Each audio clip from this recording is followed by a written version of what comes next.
G'day there, this is Holy Critics signing in. And today I wanted to cover a trending news topic, if you will, regarding child actor Corey Feldman, who, if you cast your mind back to a couple of years ago in 2017, he came out with some bombshell revelations about Hollywood pedophile rings.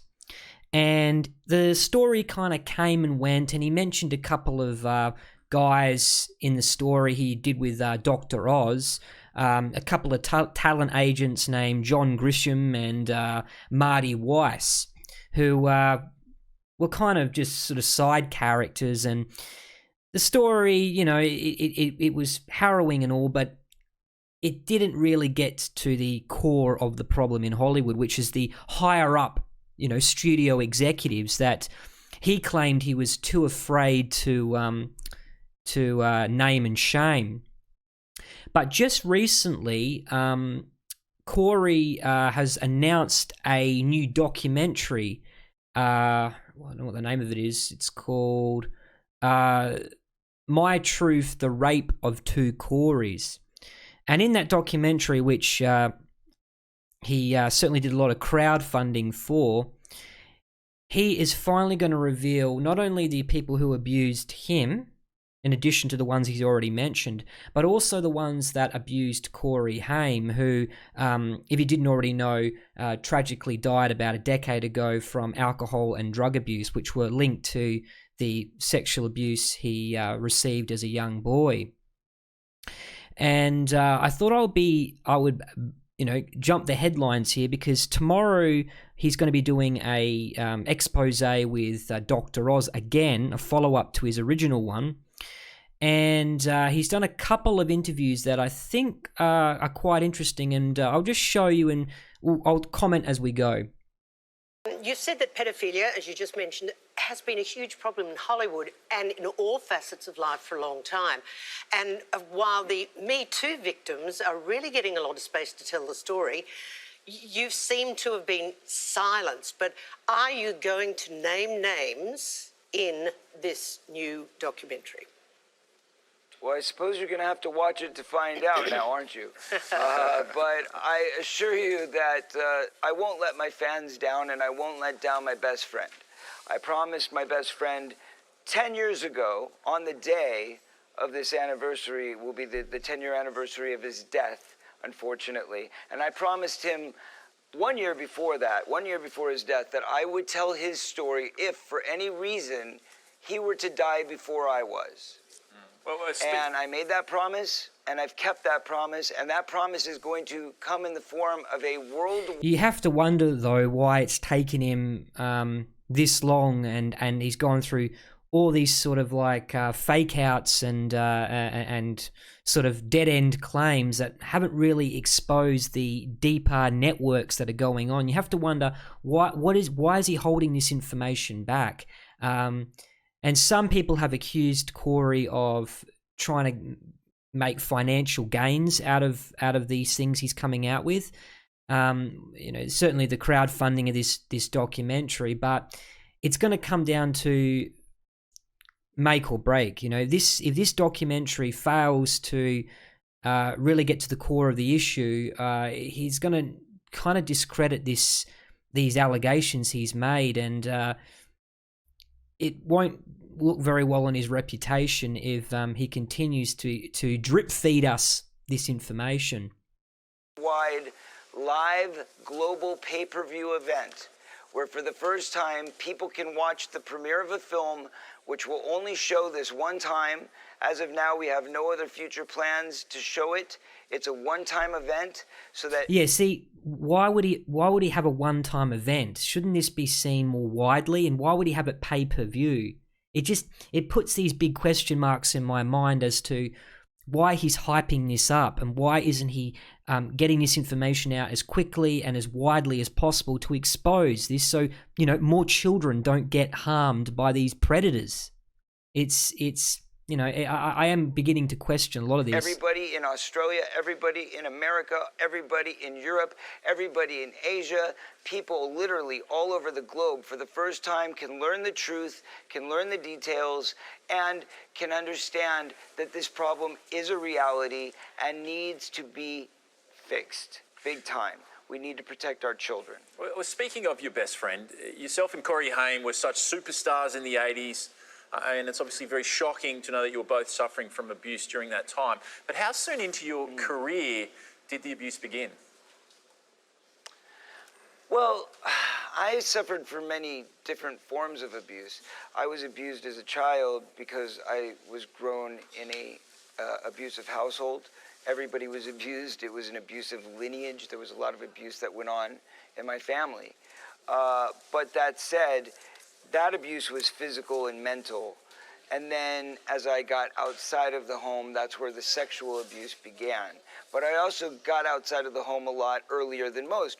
One of the things that pedophiles look for as a tradition is a broken home. They always go after the children that, come from a situation where the parents are fighting or there's disarray. And by the way, I absolutely believe everything he's saying right now. It's just in terms of the specifics that I have my doubts as to his true intentions. What is he holding back on, and why is he holding back on it in a timed manner? He needs to get this information out so that people are convicted, people are put away, so that no more harm can be done. And the whole Hollywood system is just a complete farce. And these people that sacrifice their children to these studio executives, the casting couch is the old term casting couch. You have to wonder, do these parents love their children to put them through this for stardom? I mean, is this in their best interest to put them through this just so they can get fame and success and obviously money from it? Yeah. Or, there's going to be some uneven factor of the family that gives them the idea that the dad's not going to be around and they only got to, deal with the mom. And a lot of times they try to buddy up with the mom. There's a pattern to this. And we've seen this pattern over and over and over. That's why it's so prevalent in things like the Boy Scouts and the Girl Scouts and all of that kind of stuff. Because wherever you can find scattered families, you're going to find pedophiles lurking in the dark. It is so true, Corey. All right, I think that's enough of that for now. So just before I go, if you are interested in seeing this documentary, this pay-per-view documentary, I'll just quickly show you the trailer, and I'll take you to the website if you are interested in purchasing a ticket to watch it. We talked about the 911 call and your interpretation of that 911 call, okay? I want to play it. You could hit play on this, okay? If you've heard the whole thing or whatever, just hit play whenever you're ready.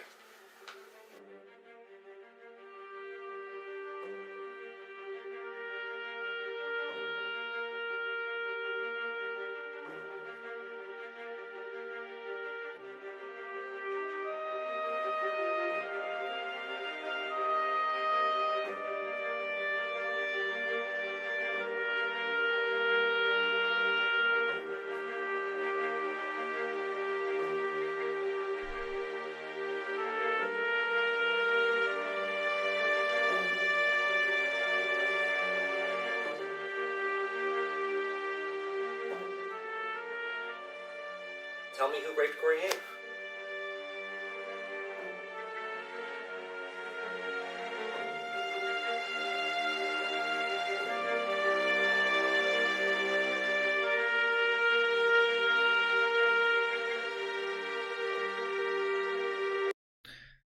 You can see there's a real earnesty in his eyes, and perhaps this all comes down to the shame and the stigma of having this sort of violation committed upon you in your formative years when you were, innocent and trusting of authority figures, father figures in the industry. So I can certainly understand certain elements as to why he hasn't revealed as much as he really should have revealed. And maybe this documentary really is worth it. And the only way he can fund the whole thing is by having a big premiere on his on this website, which you can visit at mytruthdoc.com. And it's streaming on the March the 9th, 2020 at 8 p.m. Pacific Standard Time. And seems to be the way he wants to present the story and make a big spectacle of it. I may see this and even review it afterwards, because I think what he's doing is certainly brave. I can't understand the thinking behind it, because I've never been victimized like he has. But guys, just tell me in the comments below, do you think this is going to be one big nothing burger and this worldwide premiere is just going to flop? Or do you really think this is the turning point in Hollywood that could break the industry down even more than, say, the Me Too movement, the Harvey Weinstein allegations? Do you think it's going to be even bigger than that? But either way, I'm definitely going to be seeing the Dr. Oz interview, which airs tomorrow night. And I do recommend you see it as well, because this is such a rare thing that someone comes forward and puts their name and reputation on the line. Obviously, I wish Corey all the best, and I really do hope that he's speaking the whole truth and nothing but. So help him God. But I guess we'll just have to find out. Please give this video a thumbs up if you enjoyed watching it. And this is Holy Critic signing out.